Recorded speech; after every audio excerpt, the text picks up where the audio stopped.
I didn't even make it past the elevator before the whispers started. I'd barely stepped onto the marketing floor, still adjusting the strap on my laptop bag when I saw him turn. Thomas Whitmore, my so-called boss, cold eyes, jaw locked, like he'd been waiting all morning for someone to humiliate. Before we begin, drop a comment and tell us where are you from and from which city you're watching our videos. And after watching the whole video, don't forget to tell us what would you do in this situation. Be honest. Tell me in the comments below. We read every comment. Let's begin. He took one long look at me, at my dark washed jeans, my navy blouse, my flats, and sneered like I'd walked in wearing a Halloween costume. Seriously? He said loud enough for the entire floor to hear. That's what you show up in. The typing stopped, heads turned. Phones slowly slipped away from ears. Everyone could smell blood. I didn't flinch. Is there a problem, sir? I asked, keeping my voice even. Not weak. Not apologetic. Just calm. He marched straight toward me, eyes narrowed. A problem? Yeah, there's a problem. This is a professional workplace, not a weekend garage sale. There it was. The insult, the public moment, the beginning of the scene. He had clearly rehearsed in his head. I wasn't informed jeans violated the dress code, I replied, still composed. But I could already feel the tension in the room thickening. You weren't informed because I didn't think anyone needed to be told not to look like a customer at a truck stop, he snapped. I glanced sideways, a few people smirking behind their screens. A couple others staring down into their coffees like cowards. He leaned in closer, his voice lower. Now, let me make this clear. You're done here. Pack your things. You don't belong. My heart didn't race. Not even a flicker of panic. Because what he didn't know, what none of them knew, was that I wasn't some clueless new hire who didn't read the employee handbook. I wasn't here because I needed a job. I was here to test them. All of them.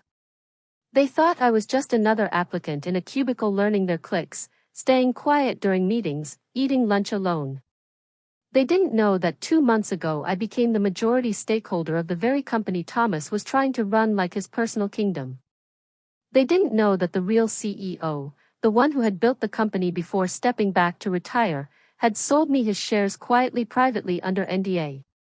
I had kept my identity hidden for one reason only, to see what kind of culture I was inheriting.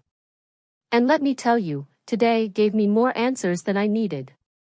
But I didn't say a word in that moment. I just looked him straight in the eyes and smiled. Understood, I said, and I turned around and walked out of that office while they stared after me like I was a nobody. But they were about to find out just how wrong they were. 3 hours later, I was sitting in a private conference room across town, wearing a black tailored suit and heels sharp enough to cut glass. I logged into the executive system from my personal laptop and opened the HR access. Thomas Whitmore's name popped up right away, listed as Director of Operations. 6 years of service, dozens of complaints buried, disregarded, swept under the rug. I flagged every single one for reinvestigation. Then I sent a calendar invite for an emergency 900 a.m. executive meeting the next day. Subject line, new leadership direction, attendance mandatory. I was done playing undercover. Now it was time to introduce myself, and no one in that room would be ready for what I had planned. The next morning, I didn't enter through the side door like before. I didn't ride the regular elevator with the rest of the employees, and I definitely didn't walk onto that floor wearing jeans. I arrived at 8:42 a.m. sharp in a sleek black Escalade that pulled up to the private parking entrance. Security recognized me instantly. They had been briefed just hours earlier. No questions, no ID checks, just nods and a quick "Good morning, Miss Dalton." I stepped out of the car in a charcoal gray power suit, my hair tied up in a tight, clean twist and heels that echoed with authority. The moment I walked in, every footstep felt intentional, like thunder upstairs in the executive boardroom. 12 senior managers sat whispering behind coffee cups. They had no idea what was coming. And outside that boardroom, a crowd had gathered. The entire floor had heard the rumors. Whispers of a surprise meeting. Something big. Something unusual. Thomas hadn't shown up yet. Typical. But I had arrived 20 minutes early, not to wait for them, to watch them, to see the looks on their faces when reality slapped them harder than I ever could. At exactly 9 a.m., I opened the doors. The room fell silent. People looked up, confused, some startled, others whispering as they took in my presence like it didn't make sense. Why is she here? Isn't that the girl he fired? Isn't that wait? Then came Thomas, rushing in 2 minutes late, phone in one hand, latte in the other, arrogant as ever. The moment he saw me at the head of the table, his steps faltered. He blinked like his brain was glitching. You, he said, staring. You're not supposed to be here. I stood up slowly, placed both palms on the table, and looked him dead in the eyes. No, Thomas, you're not supposed to be here. He laughed. Actually laughed. Is this some kind of joke? I didn't answer with words. I turned the laptop around, displaying a screen with the company's ownership breakdown. His smirk fell and then it dropped completely when his eyes caught the name. Ava Dalton, 51% ownership stake. The air changed. Every whisper outside the glass wall stopped. Every person inside the room frozen. He swallowed hard. What is this? It's called authority. I said, voice cool and sharp, and you just made the biggest mistake of your career. You're lying. This isn't possible. The board. The board knew last night. I cut in. You didn't because I didn't need your approval. You don't have the clearance to even see the shareholder meetings. But I do. Silence. A dead, humiliated silence. I've spent the past 3 weeks working undercover here, I continued, addressing the entire room now, watching how my employees are treated, observing who builds others up and who tears them down to feel bigger. I looked around the table, eyes avoided mine, faces turned pale, some of you showed kindness, some of you looked away, and some of you laughed while your colleague was publicly humiliated over a pair of jeans. My voice cracked just slightly. Enough to make the moment land harder. You didn't know who I was, and that's fine, but what you showed me is who you are. Thomas tried to interrupt. Ava. Miss Dalton. I corrected coldly. You no longer have the authority to use my first name. In fact, I turned the laptop back toward me and tapped a single key. You're officially terminated. Effective immediately. Security is waiting outside. You can collect your things after this meeting ends. He stood frozen, face red, mouth open like a fish gasping for air. You can't do this, he hissed. I just did. The room stayed silent as he stood there, paralyzed by his own arrogance. Finally, with shaking hands, he turned and walked out, but not before catching the shocked, horrified faces of the very employees who had once laughed along with him. I watched him go without blinking. Then I turned back to the board. Let's talk about rebuilding, I said. Because this company is about to change. After Thomas stumbled out of the boardroom like a disgraced politician, the silence in the room wasn't just awkward, it was electric. No one knew what to say. No one wanted to be the first to breathe too loudly. I stayed standing at the head of the table. I let the silence stretch. Let them stew. Then I said it. Come unshaken. Starting today, I'm auditing every team, every process, every leader, and every ignored complaint. That hit hard. I could practically feel the blood draining from a few faces around the table. I've already reviewed confidential HR reports. I continued slowly dragging my eyes across each and every one of them. Some of you have been warned before. Others have avoided accountability because you thought no one was watching. And then I pointed directly at Brenda, head of finance. Do you remember Isla from Peril? I asked. Brenda blinked. Froze. Why, yes. She filed 3 reports last year about emotional bullying, about working unpaid weekends, about being threatened with termination if she refused to stay quiet. She was fired without investigation by you. Brenda's lip trembled. She didn't have the skills to. Don't. I snapped. Don't finish that sentence because she did have the skills. I worked beside her for a week watching her run circles around your team. I let that land. Then I turned to Henry, head of client relations. You were kind to me, I said, but you laughed when Thomas humiliated me. Why? His shoulders stiffened. I didn't want to seem like I was standing up for someone beneath you. I offered. He shut his mouth. I looked at the rest of them. Some of you are going to get a second chance. I told them, not because you deserve one, but because this company deserves better leadership and I believe in growth. Then I paused.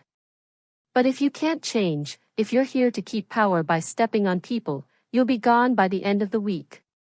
One of the senior developers, Jillian, who I remembered as someone who had offered me a tissue.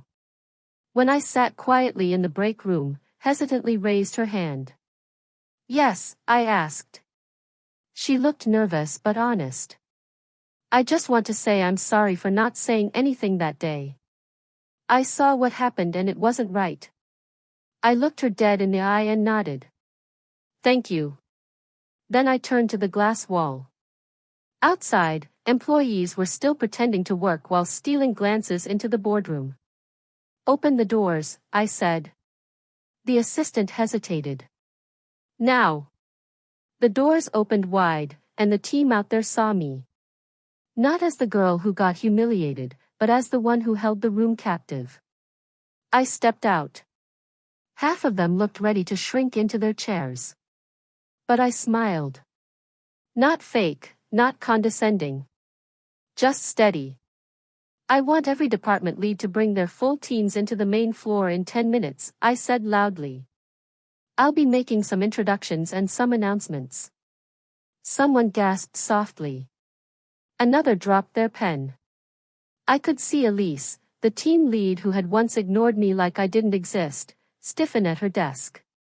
I didn't care because this wasn't about proving them wrong anymore. It was about fixing a company that had rotted from the inside. 10 minutes later, the floor was packed. Standing room only. You could hear hearts thudding if you listened closely enough. I stood on the central platform, mic in hand. My name is Ava Dalton, I began. Until yesterday, you didn't know who I really was. But I knew who you were. I scanned the room. I worked beside you, ate with you, listened to your conversations. I saw who was kind to the new girl, who was too proud to say hello, and who laughed when someone was publicly torn down. A ripple of discomfort moved through the crowd. I'm the majority owner of this company now. And no, I didn't dress the part when I walked in because I didn't need to. I let that hang in the air. I was looking for character, not compliance. People were glued to me now. Some of you passed that test. Others didn't. And I'll be honest, I'm not here to punish people who made one mistake. But I am here to dismantle a culture of fear and ego. I could see Isla standing at the back of the room. She had come back for the meeting after I personally called her last night. She was holding her ID badge again, reactivated. I looked toward her as I spoke the next words. If you ever felt like your voice didn't matter here, I want you to know that stops today. A few people clapped, then more. Then the entire room erupted in applause, hesitant at first, but then it grew louder, more genuine. I felt tears sting my eyes, but I held them back because the real work had just begun. I didn't expect him to show up again. But 4 days later, after I'd already fired 2 senior managers, rehired 3 unjustly terminated employees, and restructured half the leadership, Thomas Whitmore walked right through the front doors of my company. Unannounced, uninvited, unapologetic. I was in the middle of a one-on-one with Elise, the team lead, who had quietly avoided me during that humiliating moment in the hallway. She was mid-app apology, nervously twisting the charm bracelet on her wrist when my assistant knocked and leaned in. "Miss Dalt, Thomas Whitmore is downstairs. He asked to see you." I looked up deadpan. "Did he now?" Elisa's face went pale. "He came back." I stood. "Excuse me, Elise." "Well, continue in 10. I walked toward the elevator. Calm, cold, controlled. The floor was quiet. People could feel the tension. Everyone knew he'd been fired. Everyone knew why. But no one knew what kind of man returned to the scene of his downfall without shame. He wasn't just arrogant. He was desperate. I stepped into the executive lounge. There he was, sitting like he still owned the building, legs crossed, elbow over the back of the chair, that same smirk on his face. "Miss Dalton," he said like it was still some kind of joke. "Looking sharp. I see the throne suits you." "I gave you a clear exit," I said flatly. "Why are you here?" He stood slow and rehearsed to talk. Man to woman. I didn't flinch. "Make it quick." He dropped the fake smile. "You made your point. You humiliated me. Fair play. But this company, I helped build it. You may own it on paper, but I made it run. My systems, my connections." I leaned against the wall, arms folded. "You're bullying, you're silencing, your fragile ego. You mean those systems?" His lips tightened. "You're emotional. Wrong move." "I'm strategic," I said through clenched teeth. "And you're 5 seconds away from being escorted out by security." He paused, calculating. "Look, I came with a proposal. I know things about this company. Buried accounts, investors you've never heard of, clients with sensitive retention issues. You fire me, fine, but bring me back. As a consultant, I help you avoid what's coming, what you don't see." I took a step forward slowly. "You publicly fired me in front of 40 people over jeans. You humiliated me to flex your power, and now you want me to hire you back." "I'm offering you protection," he snapped. "I don't need protection. I need integrity, and you have none." His mask cracked for the first time. "You think you're better than me?" I stared him down. "No, I know I am." That was the end of it. I hit the call button. Security walked in seconds later. I didn't even have to say the words. They guided him out like a rejected bidder at an auction. And I didn't watch him leave. I just turned my back because he didn't matter anymore. What mattered was the people still here, the ones trying to believe again. That afternoon, I called Isla into my office. The woman Thomas had bullied out of payroll. She walked in hesitant like she didn't know if she truly belonged yet. "You're not just coming back," I told her. "You're being promoted." She blinked. "What?" "You're the new head of employee relations. I want someone who understands pain to lead change. Someone who's lived through it. Someone who knows what silence costs." She shook her head. "I'm not qualified." "You're more qualified than half the people who used to sit in this office." Her eyes filled with tears. "Isla," I said gently. "I'm not building a new company. I'm rebuilding the heart of the old one, and that starts with people who give a damn." She nodded slowly, then broke into tears. That night, I sat in my office alone, lights off, skyline glittering through the glass. This place, it wasn't healed. Not yet. But it had a pulse again. And for the first time in a long time, so did I. The final weeks felt like surgery without anesthesia. There were days I walked into smiling faces and days I walked into cold stares. You see, not everyone wants change, especially those who thrived in the shadows. But I didn't care. This wasn't about making friends. It was about fixing something broken and maybe, just maybe, finding myself in the process. By week 4, I had a new leadership team in place. People I trusted, people who weren't obsessed with titles or corner offices, people who remembered why they started working here in the first place, because they believed in something. Isla was now head of employee relations.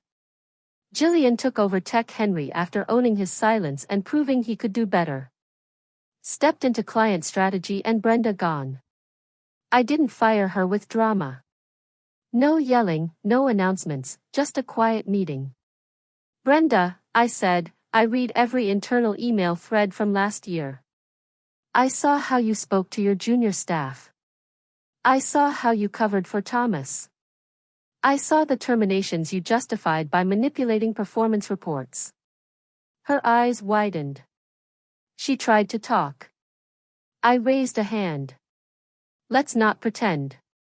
You know what you did. And I gave you 4 weeks to come clean. You didn't. Her badge hit the table 30 seconds later. I won't lie. It felt good. But it wasn't revenge. It was justice. One afternoon, I passed the break room and saw something that stopped me in my tracks. It was Elise. She was sitting next to one of the new hires, a nervous girl barely out of college, and she was showing her how to organize a presentation. Patient, kind, human. I leaned in and said, "Nice to see." Elise looked up embarrassed. "I didn't stand up for you that day," she said. And I hated myself for it. After I walked in and sat across from her, no titles, no walls. "I used to think silence was safer than speaking up," she said. "But now I know it's not. It's just a slower kind of damage." I nodded. "We can't undo what we were, but we can decide who we become." She smiled. "Thanks for not giving up on people like me." That hit deeper than I expected because truthfully, I almost did give up. Not on her, not on them, on me. The real test came a few weeks later. We were hosting our quarterly all-hands meeting. For the first time, I was speaking not as a guest, not as an undercover owner, but as myself. Hundreds of employees gathered in the event hall. The tension was different this time. Not fear, hope. Cautious, but real. I stepped up to the mic. The lights dimmed, and I told them the truth. 5 weeks ago, I stood here humiliated in front of many of you. Not because I made a mistake, but because I was judged by someone who mistook power for value. He said I didn't belong here. I paused, eyes locked. But I do belong here. Not because I'm the owner, but because this company is mine to fix, and I refuse to let it become a place where silence wins. You could hear a pin drop. I'm not interested in being a CEO who hides behind press releases and policies. I want to be present. I want to be human, and I want all of you to feel like you're part of something that's worth waking up for. People began to clap. I held up my hand gently. But this only works if you help me build it.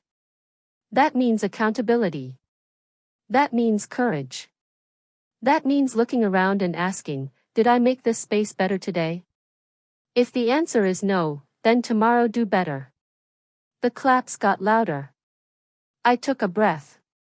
I'm Ava Dalton. I got fired here for wearing jeans. And now I wear whatever I want because I know what really matters. The applause was thunderous. Not because I was perfect, but because they believed me, because they finally knew who I was. Later that evening, I stayed behind, walking the empty halls alone. No one laughing behind my back. No one whispering, just me in the same building that once tried to break me. I walked past the window where Thomas once humiliated me. I smiled, not because I'd won, but because I'd changed the ending. And that more than revenge was.